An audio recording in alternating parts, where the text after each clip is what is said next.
Listo. Perfecto. Buenas tardes entonces a todas y a todos. Agradecemos su presencia y le damos la bienvenida a este ciclo de conversatorio denominado Por una nueva educación pública, organizado por EBEP, Espacio Vinculante para una nueva educación pública.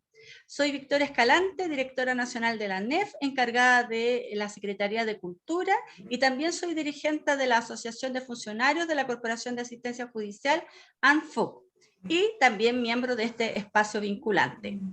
Saludo en esta tarde especialmente al coordinador de BEP, que va en trayecto, Javier Obando, a la coordinadora de BEP inicial, Sandra López, que está ahí en los controles, y a los miembros fundadores de BEP, Juan Pablo Illanes, Víctor Vargas y Nelson Vivero, que espero se haya podido conectar o lo esperamos todavía. ¿Quiénes son los que partieron con este sueño y lo llevaron a la práctica? Además, saludar calurosamente también a todas las organizaciones que están presentes en esta actividad y que se han ido integrando a EBEP en las distintas etapas de la historia y con quienes hemos ido marchando también por una nueva educación pública que se merece nuestro país. El conversatorio del día de hoy se titula ENU, Escuela Nacional Unificada. Un sueño inconcluso, 1970-1973. Y será realizado en dos sesiones diferentes.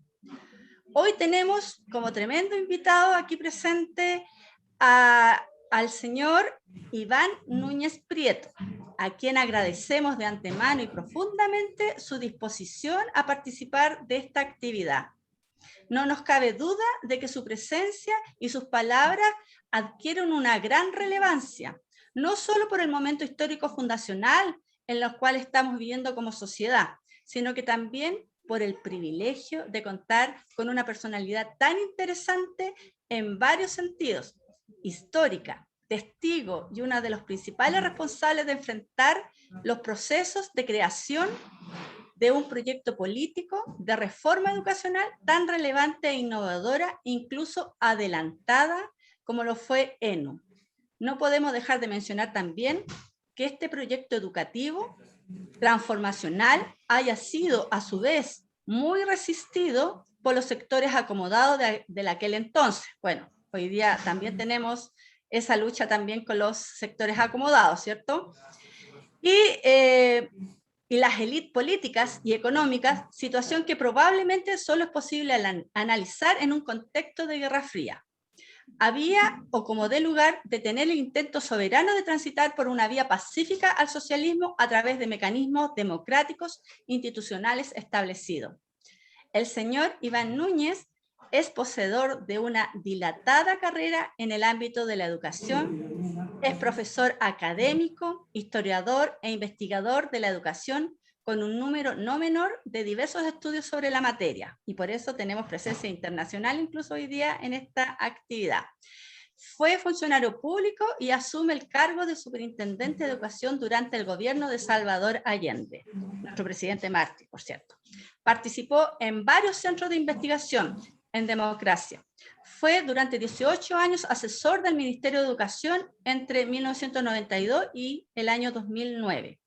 Formó parte de la Sociedad Chilena de Historia de la Educación. En el año 2008 recibe la Orden al Mérito Docente y Cultural Gabriela Mistral, y en el año 2015 es galardonado con el Premio Nacional de Educación. Me enorgullece tremendamente tener que presentarlo. Hoy, en su calidad de historiador y su experiencia como funcionario público, don Iván nos introducirá en el lapso tan breve y lleno de esperanza y tan dramático a la vez de nuestro devenir reciente, específicamente desde una mirada histórica, de cómo fue la experiencia del proceso de creación de este proyecto político de reforma educacional, la ENU. Bueno, y para la segunda fecha vamos a profundizar con mayor detención, ¿cierto?, la materia que hoy día vamos a abordar y que vamos a recoger a través de las preguntas en el chat que los participantes de hoy día puedan dejarnos a nosotros, y que don Iván los pueda ir profundizando en la segunda sesión. Sin embargo, vamos a tener una pregunta guía. que nos parece súper necesario plantearla para ir conectando esta realidad político-fundacional actual. Sería qué elementos contenidos en la ENU son relevantes para pensar y diseñar los cimientos para una nueva educación pública en Chile. Las consultas que quisieran hacer entonces nuestros invitados las pueden ir dejando en el chat en la medida que se vayan produciendo y las vamos a abordar con mayor profundidad en la próxima sesión. Cabe destacar que en varios conversatorios de varios ciclos, ¿cierto?, se han hecho referencia a la ENU, aunque para algunos sea totalmente desconocido. Así que, bueno, sin más, y con este resumen de currículum de don Iván, los dejo a todos con su presentación y clase magistral. Don Iván. Muchas gracias y saludos fraternos a todos los que participan de esta experiencia. La pregunta que flota, supongo que es, ¿qué fue eso de la ENU? La pregunta de que no era todavía una persona, digamos, que estuviera en edad cronológica como para entender esto que después de haber oído o haber visto hace tantos años atrás. Mi primera respuesta es que la ENU no fue, voy a dar una respuesta negativa, no fue una ley, como alguien pudiera pensarlo, no fue un decreto, no fue un mandato, fue la ENU solamente, perdón, un informe que una institución pública presentaba dirigida a otra parte, a otro de los organismos integrantes del aparato público.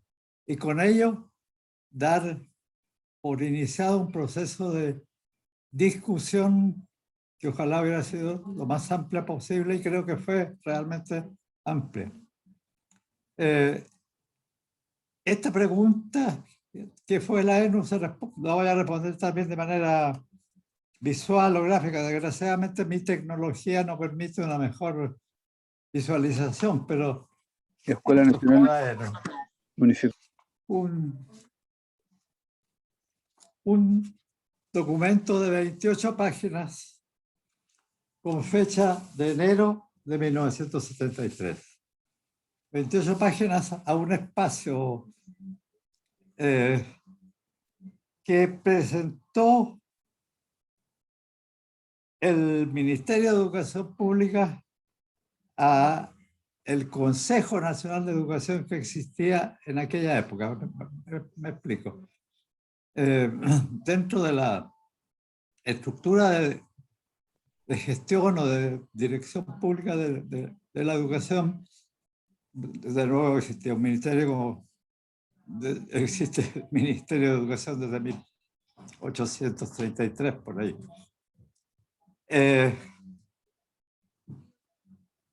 Pero en 60 y tanto, ¿no?, se había creado el Consejo Nacional de Educación como un organismo que representaba o quería representar a las distintas colectividades, a las distintas partes de nuestra comunidad nacional, y el Ministerio de Educación era naturalmente parte de este consejo, creado por ley y presidido por el ministro de Educación. Ahora, es bien paradojal esto. Esa superintendencia de educación pública se llamaba entonces, distinta de la de hoy, que es solamente superintendencia, y tuvo características distintas de la actual. No hay continuidad prácticamente entre ambas. En fin,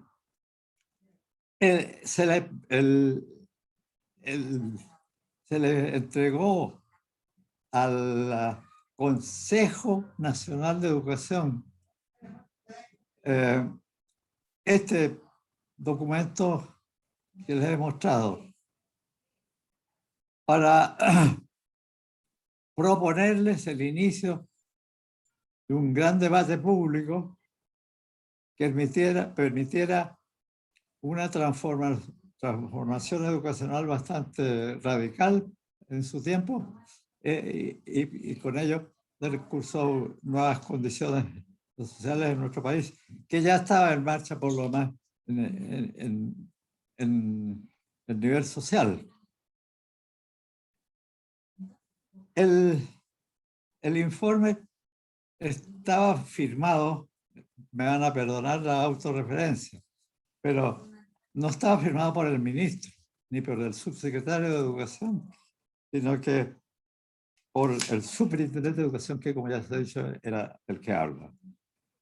El informe trataba de sintetizar y de manifestar una postura del oficial del gobierno de Chile para dar, como dije, iniciado y alimentar una discusión que se esperaba que fuera al mismo tiempo que lo más amplia y masiva posible, lo más pronto, dadas las urgencias que había de entrar a una transformación de fondo en el sistema educativo público. Bien, entonces no era ley, era solamente un informe.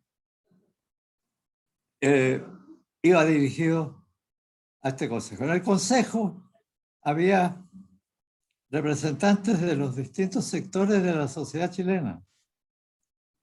Les cuento así a modo anecdótico que me correspondió durante los 3 años que encabecé la superintendencia y el mismo consejo, convivir, coexistir y dialogar, como diríamos hoy día, civilizadamente, con personas de distintas procedencias, de distintos sectores políticos, incluso aquellas personas que pertenecían a la derecha política, que tenían visiones de mundo distintas de las muchos de nosotros. En fin.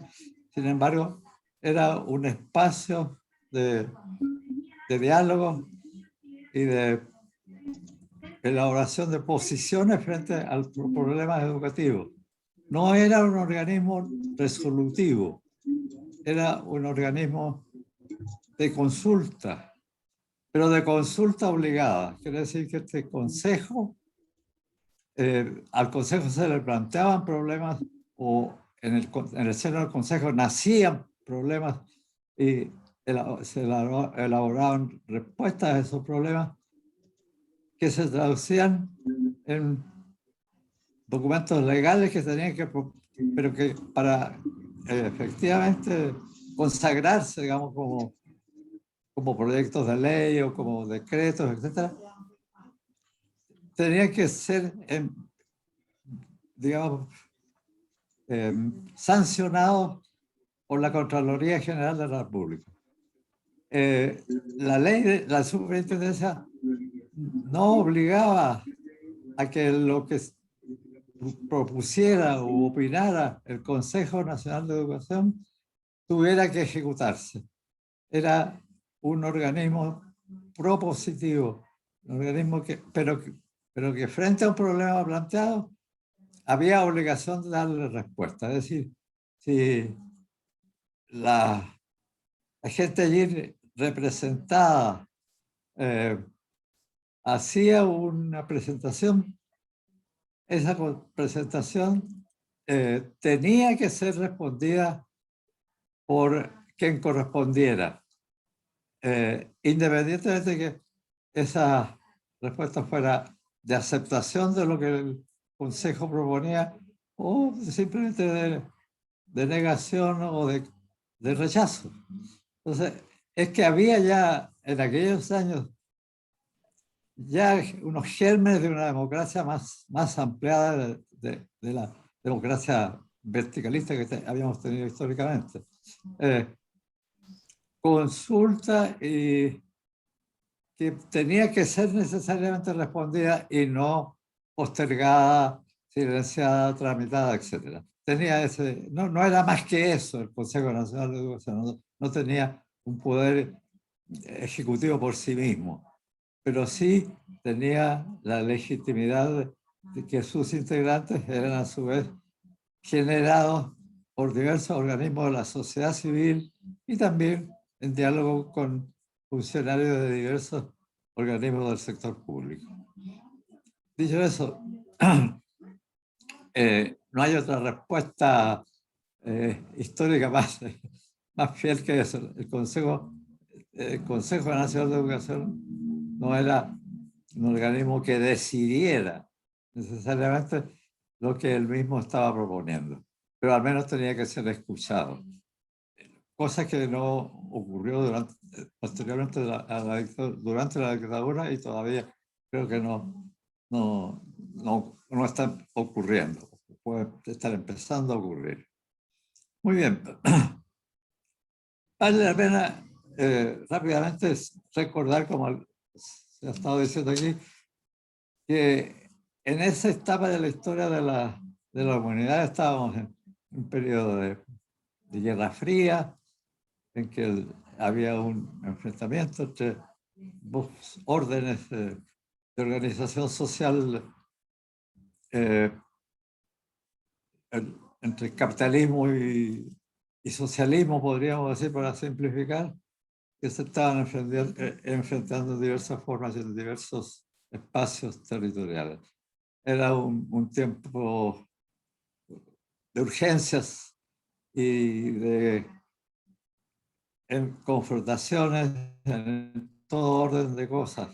No era un tiempo, es cierto que en ese momento no había una guerra mundial en sí misma, pero había bastante conflictividad subterránea, más visible, etcétera, entre estos dos grandes bloques, o tres bloques se podría decir cuando se hablaba de un tercer mundo que estaba emergiendo.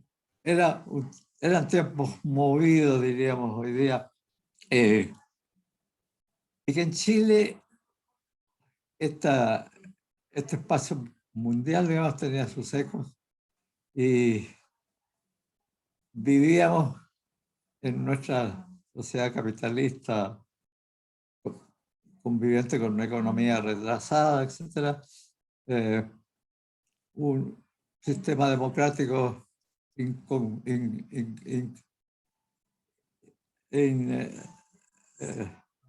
difícil de decir, que no lograba apuntar a la satisfacción de las necesidades de nuestra población.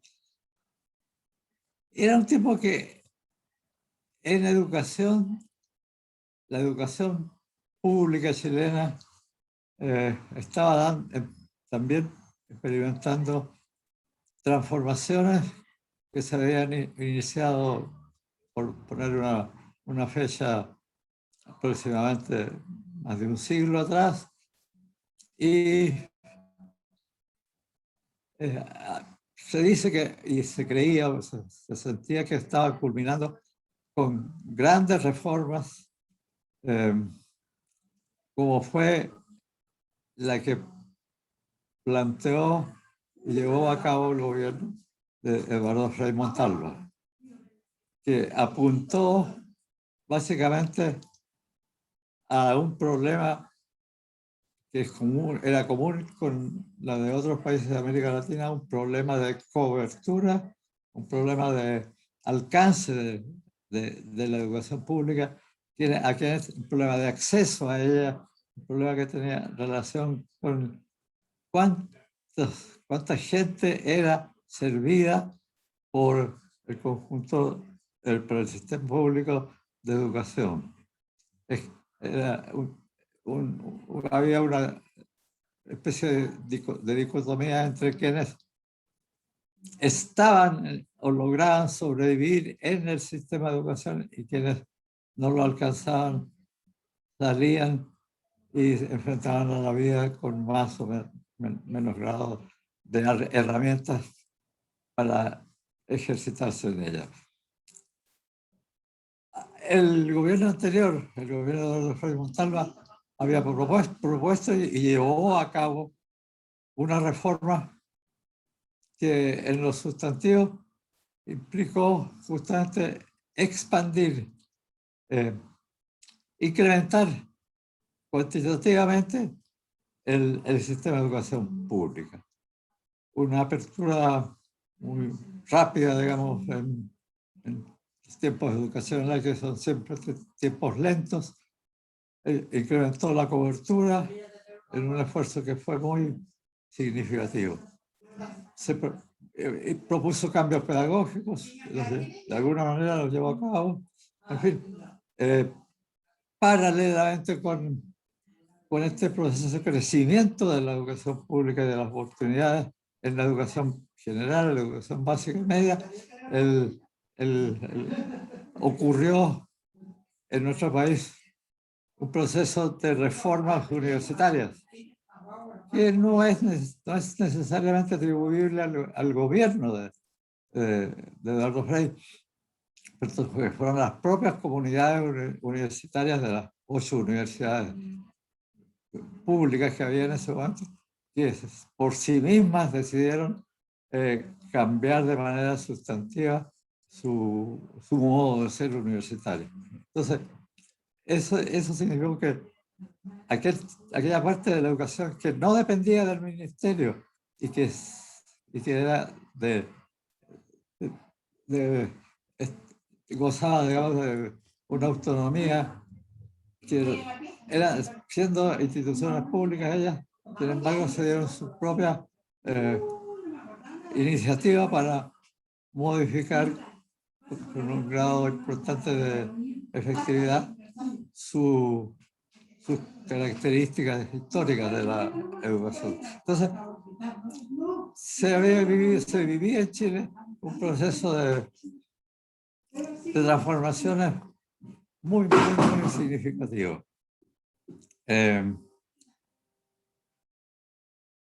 Sin embargo, uno podría decir que en ese tránsito desde un gobierno de Frei al gobierno de Allende ocurrían paralelamente en nuestra sociedad procesos inéditos, como por ejemplo la reforma agraria que se inició en el gobierno de Frei, culminó en la de Salvador Allende. El problema de la propiedad de la minería del cobre, que se inició con algún grado de participación del Estado y que fue culminada, digamos, fue completada por la nacionalización completa de la minería del cobre. Los pongo como dos ejemplos de transformaciones que ocurrieron muy rápidamente entre 1965 y 1973, dirigidas o motivadas o conducidas por estos dos gobiernos. Era una época de transformaciones profundas que había que contrastarla con lo que ocurría en el mundo, porque había mucho prodigio en los años 60 y 70. En fin, no demoro, creo que puede estar, cualquiera puede recordar los que vivieron esa época, que desde un viaje a la luna hasta, en fin, hubo infinidad de hechos históricos que hacen de esa época una época muy significativa, que no la va a olvidar la memoria futura sin duda. Pero volvamos a lo que es la ENU. Se propone en ese documento que exhibía incluso, con un lenguaje a la vez un poco, diríamos, tecnocrático en su forma, con ese método de 1-1, después se introduce el concepto 1-2, 1-3, 2-4, 2-5, etc.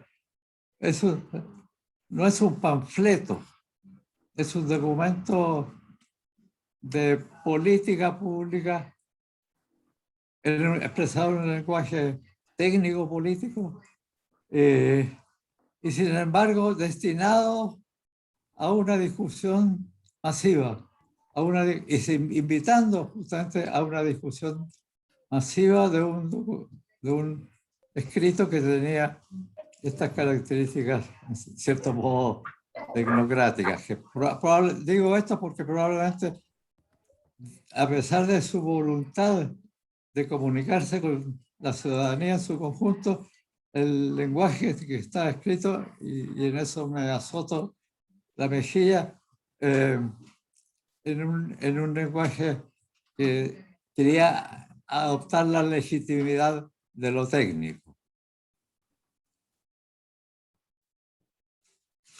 El documento ENU fue entregado, ya lo había dicho antes, en febrero de 1971, pero 73. En enero, a fin de enero de 73. Era una cuestión anecdótica aquí.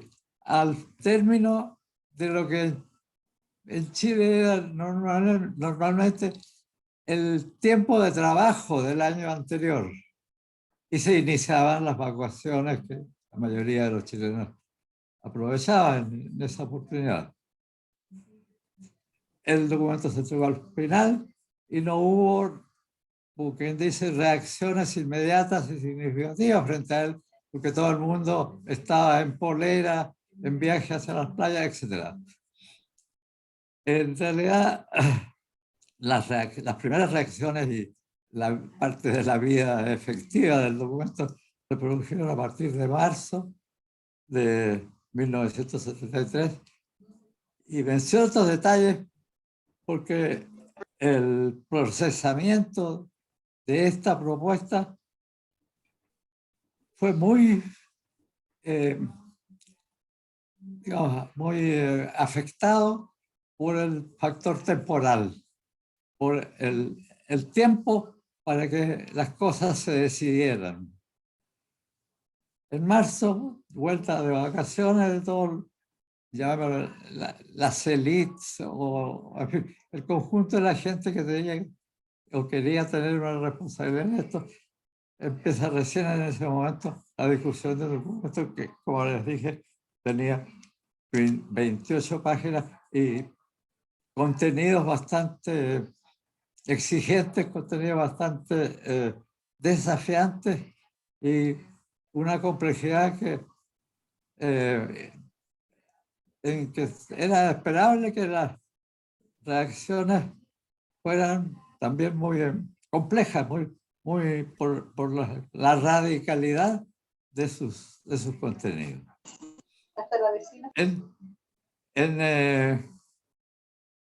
De inmediato el Consejo Nacional de Educación, al volver, se reúne y hay un comienzo de discusión al interior de ese Consejo, entendiendo muy pronto que era una materia muy delicada, muy conflictiva, muy difícil de elaborar una respuesta en el corto plazo. Y de todas maneras se empezó a discutir en el Consejo. Yo les decía que había representantes, por ejemplo, de la Sociedad Nacional de Agricultura, de la Cámara de Comercio, representantes de los centros de padres, fiscales de los centros de padres, de los colegios particulares, estaban las diversas universidades que había en el país, y diversos sectores sociales organizados también tenían su presencia en este consejo. Entonces, la misma heterogeneidad de él no hacía difícil, ¿no?, una respuesta práctica y sin embargo, o pronta, ¿no?, sin embargo, el gobierno está presionando para que y pensábamos internamente en el gobierno que necesitábamos urgentemente tener una respuesta lo más rápida posible, porque estábamos presionados por cuestiones objetivas. Una cuestión, eso que voy a decir ahora, no tengo cómo documentarlo como para hacerlo parte de la historia de la ENU, que no está escrita. Pero ya estoy cerca de finalizar mi participación en la vida, entonces quiero decirlo, ya si me creen o no. Había un imperativo, bueno, el gobierno de Salvador Allende se supone que constitucionalmente tenía vigencia hasta 1976. Y en ese lapso en educación estaba ocurriendo un proceso muy fuerte de expansión, como lo había ocurrido en el gobierno anterior, una peculiaridad que siguió creciendo la educación primaria, la secundaria, etcétera, la educación de adultos, pero particularmente explosiva era el crecimiento de la educación superior, universitaria o no. Y esa era la más cara. Esa expansión era la más difícil de sostener. Y las condiciones fiscales, digamos, de sostenimiento, los recursos públicos para expandir las capacidades de las universidades eran muy limitadas. A raíz de, bueno, la economía chilena estaba pasando por un periodo de estrechez y sin embargo se le estaba pidiendo a ella desafíos muy altos en el sentido de aceptar la gran marejada de juventud que reclamaba su derecho a la educación superior. En el año 1973, por ejemplo, el 48% del gasto público en educación había sido invertido en educación superior. Esta era una desigualdad profunda al interior de un régimen que luchaba por una distribución más justa y más equitativa de los recursos públicos. Sin embargo, se estaban gastando los recursos públicos en los sectores que probablemente tenían menos urgencia, menos derecho a recibir educación, en circunstancias que estaba el resto de la población que requería mucho más apoyo público que los universitarios. Entonces, se esperaba o se calculaba que en 1976 como que dice, las finanzas públicas iban a reventar, por decirlo en simple. Se iba a crear de mantenerse en la matriz de gasto que se realizaba en la educación, iba a producirse ahí una situación imposible de sostener por parte de un gobierno democrático, imposible de enfrentar. Porque suponíamos que había elecciones en el año 76 y uno podía preguntarse, bueno, el gobierno que va a suceder a Salvador Allende, ¿queremos que pase o que se vea enfrentado a una situación de crisis fiscal absoluta en el sector de educación, con efectos respecto al funcionamiento de todo el sistema público? Entonces, en tiempos de elecciones, o sea, jugándose la vida, digamos, del carácter del régimen que en este momento estaba gobernando. No se quería llegar a esa situación extrema. Entonces había que producir transformaciones educacionales que, manteniendo el principio de la expansión, de la apertura al sistema, lograra redireccionar lo que era el currículum, lo que era la carrera estudiantil, y desviarla hacia sectores que no tuvieran las características de financiamiento tan impactantes que tenía la educación superior. Entonces,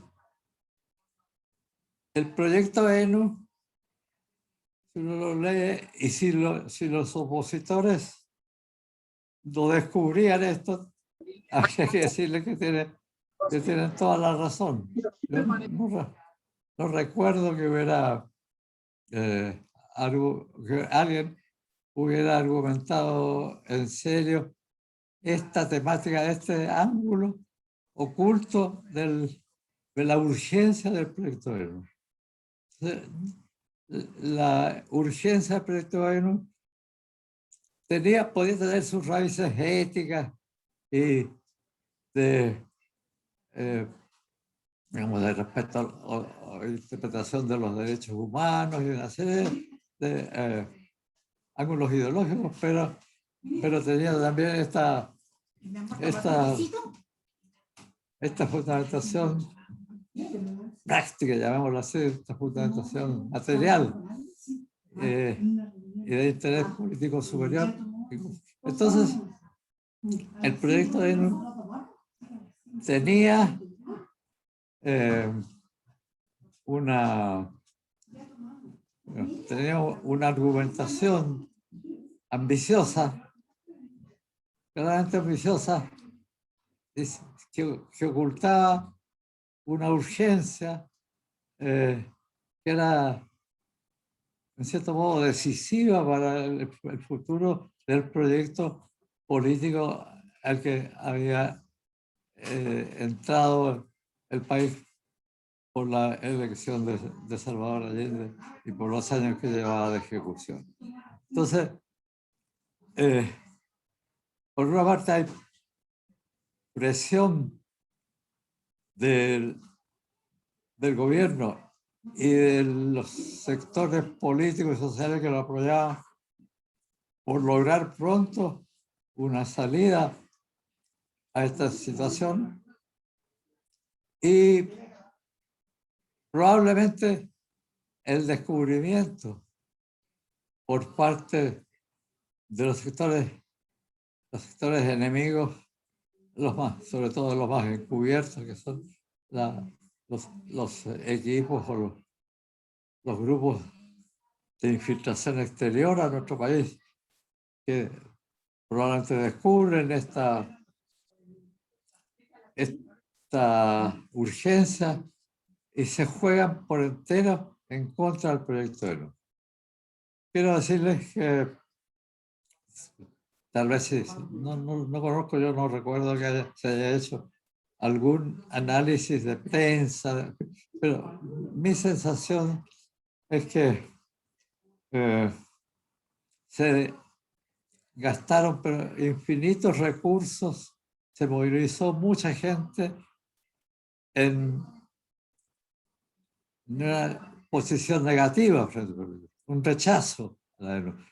Muy rápidamente, cuando apenas empezaba a discutirse en el Consejo Nacional de Educación,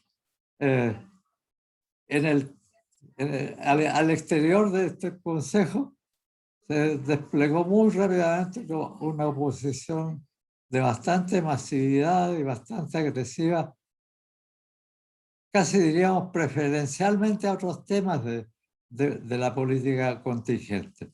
Como que dice, las energías y la capacidad de ataque y de convencimiento, digamos, de los sectores opositores se concentraron muy rápidamente en este foco principal, y yo diría que el mes de abril aproximadamente fue abril y hasta mayo, vamos, en que todos los días en primera plana y a lo largo de todos los periódicos y en fin, por todos los medios de comunicación se argumentaba en contra del proyecto ENU. Y se argumentaba también en la calle. Yo creo que no traiciona a uno la la convicción respecto a lo que significaba históricamente el gobierno de Salvador Allende, si no reconoce este hecho de que en definitiva llegó a esta situación a más que un empate, casi diría yo, empezó a ganar la calle la oposición al gobierno y un rechazo al documentito de las 28 páginas. Toda clase de argumentos, toda clase de medios, en fin, el país dividió cada vez más. Un debate que se dio en todos los tonos y que culminó en mayo aproximadamente, mayo, abril, fines de mayo de este año, en que el gobierno, después de gestiones hechas por algunas partes responsables de la oposición a dialogar con el gobierno de Allende y lograr el retiro o la postergación del proyecto. Entonces fue una batalla muy intensa y con resultados que fueron relativamente rápidos. O sea, el grado de avance de la discusión del documento fue un grado relativamente muy leve, hasta que el gobierno decide retirarlo y para negociar en otro plano de una manera más, encontrar alguna salida o consenso frente a este problema. A fines de mayo ya se podría decir que la ENU estaba derrotada.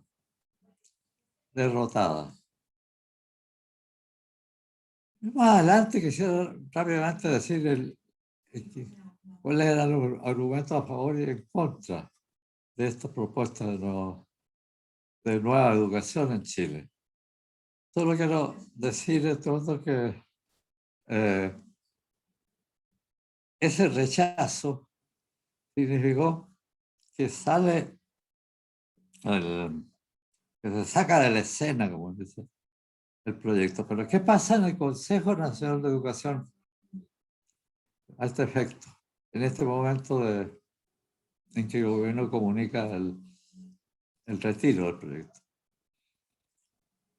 Hay aquí un personaje que a mi juicio no ha sido muy conocido en esta situación, que fue el rector de la Universidad Católica, Fernando Castillo Velasco, quien era parte del Consejo y que planteó en su seno que la derrota de la ENU era una cosa inconveniente para Chile, porque el proyecto de la ENU estaba atacando problemas, retrasos y, en fin, una serie de condiciones negativas que el país tenía que resolver con urgencia. O sea, dijo, no puedo citar sus palabras, pero desgraciadamente, entre paréntesis, debo decir que yo no tengo las actas del Consejo. Yo en realidad perdí toda mi documentación el día 11 de septiembre, justamente tenía, por supuesto, a mi disposición en mi oficina documentos que eran permitido documentar, perdón la repetición del término. No tengo cómo probar exactamente qué es lo que estaba ocurriendo en cada uno de esos. Y no sé si alguien podría alguna vez recuperar, tener su propia documentación al respecto. Pero la idea fue no dañemos más a la educación, no nos quedemos en neutro frente a una situación que requiere una atención preferente del Estado, como habría dicho en la Constitución anterior. Y propuso él que el Consejo Nacional de Educación dada su investidura, por decirlo en el lenguaje corriente de la política de entonces, dada su alta investidura, el Consejo propusiera una consulta nacional dirigida por el Consejo con esta composición pluralista que tenía, un consejo para que la consulta para establecer qué pensaba la población de Chile frente a los temas que la ENU había suscitado y que había puesto en la mesa con mayor fuerza que antes. En fin, entonces se encargó a una serie de especialistas en la, podría decir, la sociología de las comunicaciones y de la ocultación de las opiniones públicas, etcétera, para consultar de manera científica a los distintos sectores de la sociedad chilena y encontrar en esa consulta una solución consensuada para que en el resto del gobierno de Salvador Allende y quizás en los futuros gobiernos el país tuviera una especie de carta de ruta consensuada cerca de lo que la ENU había destapado como necesidades básicas, digamos, de la sociedad chilena. Y se dedicó el Consejo Nacional de Educación durante esos meses, junio, julio y agosto, y los técnicos que dispuso el Consejo técnicos cedidos por autoridades y por organismos que tenían capacidad para procesar esta consulta. Y en agosto, a fines de agosto de 1973, ya estaba lista la consulta pública que se preparó de común acuerdo y cuya validez, cuya significación apoyaba prácticamente unánimemente los componentes del Consejo. Y aquí pasa una situación extraña, digamos, que la composición plural del Consejo no impidió que los que en la calle o fuera, en medio de la opinión pública, eran adversarios, pero aquí en el Consejo estaban todos unidos, digamos, en el afán de encontrarle una salida como la que se indicó para bien del país. Estuvieron impresos en la superintendencia los textos de la consulta pública, que eran diversos, porque se tenían que ajustar a las características de la población consultada, etc. Estaba todo listo para probablemente en septiembre del 73 se podía haber lanzado al espacio público esta consulta. Bueno, ya sabemos que desde el 11 de septiembre, una de las cosas que se perdieron, entre paréntesis, en el asalto al local de la superintendencia fueron justamente los ejemplares de la consulta que no pudo hacerse. Entonces, le señalo, fíjense que no estoy hablando de qué era la ENU, estoy hablando más bien de qué pasó con la ENU. Así que, no sé, o me da más tiempo o en la próxima sesión puedo entrar al análisis mismo del proyecto original. Estamos ante esa situación porque veo que el tiempo se me ha más que sobrepasado.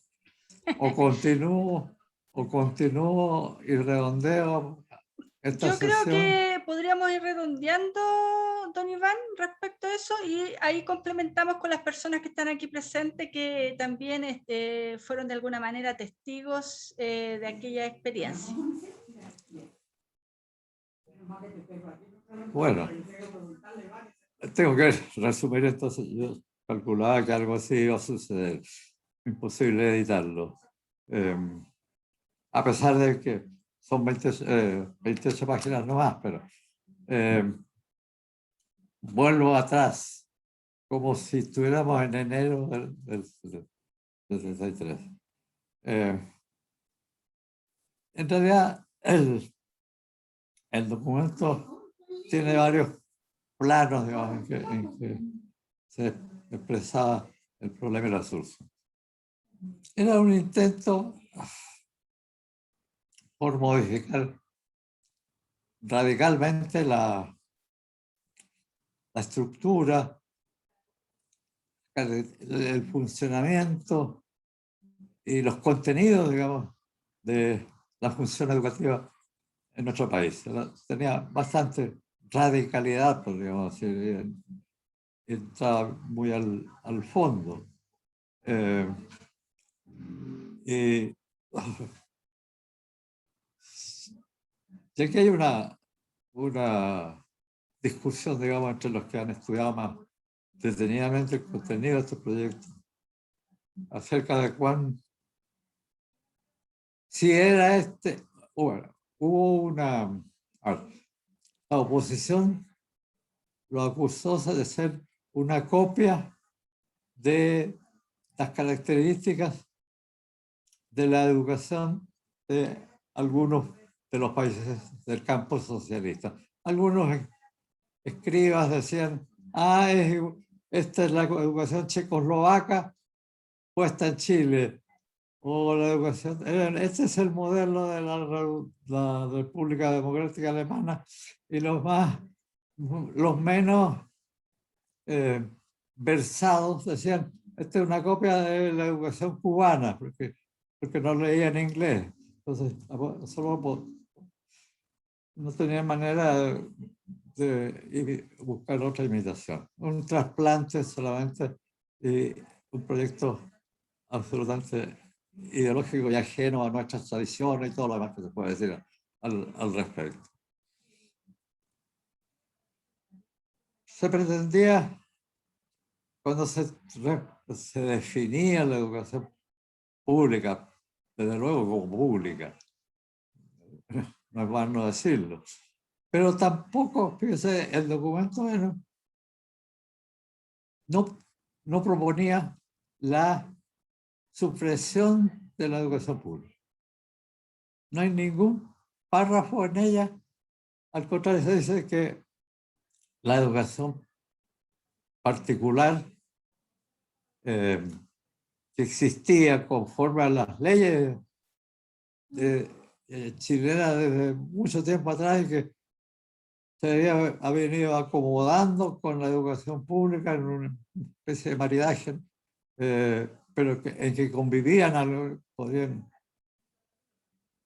convivir no muy pacíficamente, pero en fin, la educación particular era respetada siempre que siguiera en el espíritu de la legislación chilena de los años 20, en que la educación pública era una función del Estado y la educación particular colaboradora del ejercicio que hacía la educación pública. Ese esquema de características de quién, en última instancia, cómo se relacionaban ambos sectores, en ninguna parte del proyecto es lo que tengo aquí a la vista, dice que la educación particular se suprime, en fin, sino que dice que continúa, no sé si me costaría encontrar el parrafito exacto, pero textualmente se hablaba de que la educación particular continuará, en fin, funcionando en los términos que que la ley existe, que la legislación existente hasta el momento le exige. Bueno, y si hay cambios en la educación pública, esos cambios tienen que ser, como quien dice, repetidos o cosa que habría ocurrido con o sin proyecto ENU, en una interpretación nueva, digamos, del problema. Esto digo porque, entre otras cosas, por ejemplo, se dijo alguna vez un oficial de ejército, oficiales del ejército de la Organización de Santiago reunidos ilegalmente en el Ministerio de Defensa, en una especie de asamblea frente al ministro de Educación para exigirle que se retirara el proyecto. Uno de esos padres con grado declara: yo no permitiré que a mi hijo lo manden a una fábrica, porque se decía eso. La ENU significa que todos los estudiantes tienen que estudiar y trabajar en cualquier organismo productivo, haciendo interpretación cesárea de la educación tan libresca, tan humanística como la chilena. Entonces,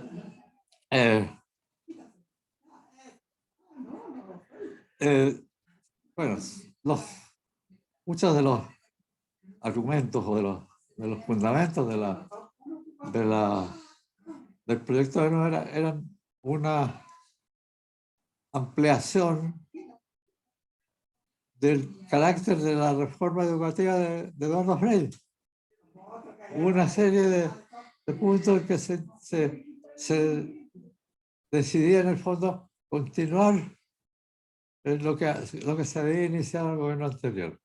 Tenía elementos de continuidad y de cambio. Pero eso no se valorizaba, se olvidaba. Y entonces se había incurrido en la campaña del terror que terminó por derrotar esta propuesta. No sé cómo definir en tan breves tiempos que me descolocan en realidad. No se preocupe, don Iván, lo que podríamos dar paso ahora a complementar desde el otro lado de las personas que lo vivieron, a lo mejor me dijeron y me soplaron que ahí habían varias personas que aquí tenían una opinión al respecto también. Pues Yerda, Beas, me soplaron por ahí que tú podrías complementar algo si te atreves a compartirlo con nosotros, nosotras. Por favor. Sí, mira, la verdad de las cosas es que la educación parvularia, yo soy educadora de párvulos, y debido a eso, digamos, pude llamar con mayor tranquilidad a don Iván porque su hermana, Magali, también es una destacada educadora de la época. Ella formó parte también de la Junta Nacional de Jardines Infantiles cuando recién se inició, en los años 70, y tuve la suerte de tenerla como compañera también en la Junji. Yo, ahora cuando yo entré a trabajar en la Junji en el 92, y desde ese punto de vista, nosotros, las educadoras de párvulos, estábamos poco involucradas como la otra, en el tema mismo de la ENU, porque en primer lugar la educación parvularia existía, pero era mínima, como en general pasó con los niños hasta la creación de la Junji, que empezó realmente a ampliar, digamos, ese era uno de los objetivos principales, ampliar el acceso a la educación parvularia. Y por lo tanto nosotros en esa época estábamos más preocupados de que empezara a funcionar la Junji y todo lo que tenía que ver con la Junji, tanto digamos a nivel del Estado como a nivel particular o de jardines que se hacían al interior de las instituciones. Y por lo tanto tuvimos poco, porque alguien me decía, pero ¿cómo ustedes estuvieron? No, le dije, es que nosotros nos enteramos poco. ¿Por qué? Porque estábamos más preocupados de echar a andar un sistema de educación parvularia que era muy débil, era poca la cobertura en general, tal como lo explicaba don Iván recién, ¿ya? Y lo que sí quería yo destacar en esto era que esto que él habló del Consejo de Educación, que estaba conformado participativamente, la JUNJI en su ley, porque la ley de la JUNJI salió en 70,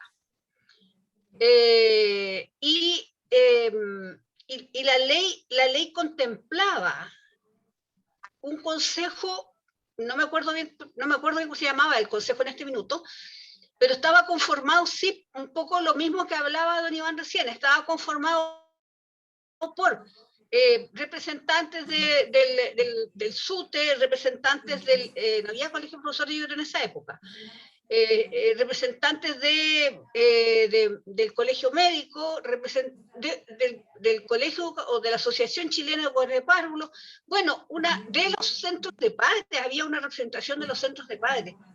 Y también, pues esto fue lo primero que borró la dictadura cuando entró, pues, lo primero que borró fue ese consejo. No vaya a hacer cosas que mucha gente opine, ¿no? Nunca les conviene. Eso, digamos, y digamos, creo que una cosa, no sé si lo mencionó Iván, porque no estoy segura de haberlo escuchado, que muchas de las situaciones económicas que está viviendo el país, hay que pensar que teníamos un porcentaje, yo creo que era 50% o más probablemente de desnutrición. ¿Ya? Es una situación de un país que era pobre, ¿no? Y de nutrición grave, ¿ya? Y eso también impactaba en la educación, obviamente, porque los niños venían ya desnutridos de antes, ¿no? Y eso también, en el tiempo de la UP, hay que recordar también que nosotros vivimos un bloqueo económico también. Y eso también nos afectó, ¿no? Eso, es un comentario nada más. Gracias. Tenemos también la mano levantada de Karina Núñez y Carlos Moral, para que nos vayan comentando también. Karina. Sí, don Iván, primero agradecerle, yo muy contenta de poder recibir su sabiduría. Creo que el segundo encuentro se hace necesario. Yo tengo muchas ganas de que usted nos pueda contar cuál era el concepto de educación. ¿Qué educación? Porque yo que estaba naciendo en esos tiempos en que se había pensado en soñar hasta que lo truncaron, me crié en este país vacío de un concepto educacional. Estamos llenos de pedacitos, un poco el mes recoge el espíritu, por lo que usted nos relataba un poco de lo que era muy someramente la ENCA, ¿no? Pero yo fundamentalmente me gustaría que usted nos pudiera compartir eso, cuál era el concepto de educación. Yo hoy día trabajo en la Junta Nacional de Auxilio Escolar y Beca a cargo de un socialista, Jaime Toá, que nos destruyó. Yo trabajaba en el programa de salud escolar, él observa y contesta que la salud escolar esté en educación, nos separaron estructuralmente por toda la institución, entonces yo creo que esa falta del concepto educacional nos pena a todos, incluso a los socios listos, como le digo yo. Pero muchas gracias por la paciencia y siga dando testimonio nomás, porque nosotros tenemos que reconocer nuestra historia. Muchas gracias, Karina. Ahí tenemos ya un enfoque para la próxima sesión, don Iván, que sería necesario abordar. Está Carlos Moral y Nelson, que pidió la palabra por ahí. Bueno, un saludo de nuevo a todos. Las palabras de Iván Núñez son esenciales como protagonista directo de la historia de la Escuela Nacional Unificada. Bueno, sí, para un proyecto. Yo me atreví a levantar la mano en un evento tan significativo como este, el de recapitular un momento de la historia educacional de Chile, en el contexto de la confección de una carta constitucional con características de carácter asambleario, ¿eh? Pero no logrado. sino que todavía está eso en juego. Y la educación, evidentemente, por lo que plantea Iván, en ese periodo, en el contexto de la Guerra Fría, fue la palanca política que se usó para derribar un proyecto popular en Chile y formar parte de toda una cadena de sucesos, no solamente para este país. Bueno, eso revela la importancia del tema, más allá de que la simplicidad del planteamiento, Iván, en términos que es una presentación, un documentito que yo tengo también una copia acá a la vista, y que está disponible en la biblioteca del CPIP. ¿Por qué yo recuerdo eso? Mi padre le tocó en esos 3 años del gobierno Unidad Popular ser subsecretario del CPIP. Por lo tanto, le correspondía un papel también importante como Lautaro Videla, le correspondía, también estuvo en el desarrollo universitario de la UT. Tomar 2 puntitos nomás para no alargarme. Uno, lo que Iván planteaba, pero significativamente en términos del documento, y la esencia de ese documento. La esencia de su documento está casi al final de la introducción. Y voy a leerlo textual, porque es muy breve. Dice: la nueva institución que aquí proponemos se insertará en un proyecto que cubra todas las necesidades educativas del pueblo de Chile, a través de un verdadero sistema nacional de educación. Ahí está la clave. La idea de la escuela unificada era crear un sistema unificado, un sistema único, que integrara y eficientara las características de todo lo que estaba en ese momento. Pero el corazón mismo era lo siguiente: de un sistema nacional de educación que haga realidad la educación permanente, una concepción filosófica de vanguardia que venía de los eventos latinoamericanos y de la UNESCO, que eran parte de la experiencia mundial en ese instante. Y el tercer punto que quiero hacer es que yo tuve la suerte de conversar con mi padre y con su compañera en Inglaterra, la redacción de la tesis doctoral comparativa sobre la ENU, que más bien era la tesis doctoral comparativa histórica de la educación permanente en el caso chileno y en países del mundo en ese momento, en ese caso la Alemania democrática y Inglaterra, como modelos comparativos. Y es un aporte interesante que es de fines de los años 90 y que puede resultar también un punto de referencia para tomar y considerar. Eso. Y gracias, Iván, por sus palabras. Muchas gracias, Carlos. Damos la palabra entonces a Nelson, que lo pidió a través del chat y se prepara como para ir cerrando ya David Galvez, que tiene levantada su manito.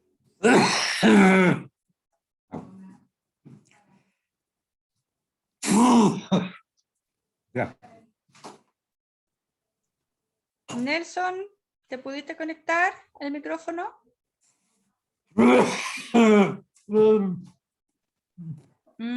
Parece que tenemos problema con Nelson. Ay. ¿Aló? ¿Ahora sí? Ahí sí, Ya, ahí okay. te escuchamos. Muchas gracias. Buenas tardes a todas y todos. Un gusto estar nuevamente conversando con Iván. Pocos días atrás tuvimos una breve conversación justamente sobre estos temas de educación, ¿no? Es una fuente inagotable de opiniones, juicios y aportes al debate educativo. Me tocó a mí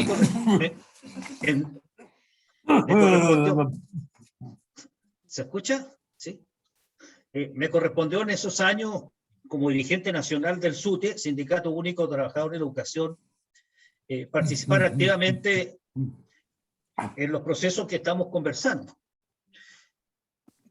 Iván se ha centrado en el rol muy importante del Consejo Nacional de Educación, que es la instancia que tenía un papel muy relevante en el esquema educativo de aquellos años, y que no ha vuelto a renovarse, ¿no? No obstante la importancia de un organismo que aglutine a todos los sectores endógenos de la educación, como aquellos que participan de distintas formas en los procesos educativos. integré la comisión redactora también del informe que surgió del Congreso Nacional de Educación. En el año 1971 se hizo un Congreso Nacional de Educación, que yo creo que es otro elemento que incide y que aporta a la comprensión del debate educativo en torno a la ENU, porque más de 1000 personas nos congregamos a fines del año 1971, a discutir con un temario preestablecido y con debates que precedieron al encuentro mismo nacional, a llevar sus ponencias, sus ideas, sus aportes. Estaban ahí representados no solamente los docentes, sino que también los padres apoderados, organizaciones estudiantiles, organizaciones de la comunidad, instituciones del Estado también que inciden en la educación. Y ese proceso permite aclarar también el grado de dificultad que se produjo en torno al debate de la ENU. Recuerdo que en ese proceso de congreso, por ejemplo, los oficiales del ejército, y especialmente de la Marina, llegaban con uniforme militar al debate educativo, porque estaba abierto, ¿no? La discusión. En el puerto, cuando se discutió el tema del Congreso de Educación, estaban presentes almirantes, ¿no? Con toda la parafernalia física. La educación toca temas sensibles y van a caracterizar un poco el tema histórico-social que había en ese instante, que permitía ubicar el debate el proceso de construcción de un nuevo tipo de sociedad que estaba planteado con el gobierno popular, de democracia avanzada con perspectiva hacia el socialismo, la revolución con empanada de vino tinto, como hablaba Allende, para significar la relevancia del proceso, pero al mismo tiempo el carácter tremendamente propio, específico de nuestra realidad que íbamos a reflejar en los cambios sociales, políticos, económicos. La educación juega un papel muy relevante en este proceso. Creo que en la próxima sesión que sugiero que se desarrolle, entremos al debate ya propiamente educacional, ¿no? Pero era evidente que las distintas posturas que hubo en educación en ese momento estaban tremendamente condicionadas por el enfrentamiento político, social, ideológico abierto en la sociedad, que penetró todos los sectores y especialmente en el ámbito educativo. Estaremos atentos a la próxima llamada de BEP, que la felicito por la iniciativa que ha tomado de convocar a este tipo de reuniones. Muchas gracias. Gracias, Nelson. Le vamos a dar la última palabra entonces a David. Le vamos a pedir que sea un poco breve. Sí, vemos a don Iván, que está un poco cansado. Entonces, para ir cerrando. Mucho gusto. Gracias por la invitación. Yo llegué a esto porque gracias a profesor Ledesma, de Instituto Nacional, de Salud Internacional, y soy apoderado de Instituto Nacional. Y de la ENU yo tenía 9 años cuando llegó a Instituto Nacional. Los viejos, yo les digo, los mayores, no se peleaban, pero estuvieron una semana peleándose por la ENU. Y me acuerdo que habían apoderados que decían, no, si los alumnos van a tener que ir a trabajar, como se dijo recién, por ahí escuché, ir a trabajar a la fábrica y enseñar. Y eso es lo que, y perdón la palabra, pero eso me quedó como caricatura de la ENU. Obviamente, escucho la voz de abajo. Sí, parece que don Iván tiene alguien personal, está conversando por ahí. Disculpe que estoy un poco iluminado porque estoy en el vehículo, me estacioné a un lado justamente para hablar. Entonces la luz del vehículo que me alumbra la cara, perdón si hay poca luz. Bueno, entonces me quedó como una idea caricaturesca de la ENU en realidad. Ha sido muy interesante escuchar la verdad histórica en manos de un Premio Nacional de Educación y historiador. Y lo que yo quiero nada más decir es que aparte de este baño cultural y que todo muy, muy bonito lo que pasó, y recordarlo, yo creo que sería bueno reactualizarlo. Entonces podríamos hacer más encuentros en el sentido de que cómo queremos la educación ahora para el siglo XXI. una educación, no sé, por decirlo así, una nueva postura de la ENU, versión 2.0, 3.0, como quieran llamarlo, o no importa cómo se llama, pero una nueva visión sobre esto que se hizo en su momento y que quedó truncado. Eso me gustaría, que hubiera más encuentro en el sentido de qué queremos construir ahora para ir a partir de esta verdad histórica. Muchas gracias. Muchas gracias, David, por tus palabras. Y bueno, con esta última palabra vamos cerrando. El tiempo siempre se nos hace cortito.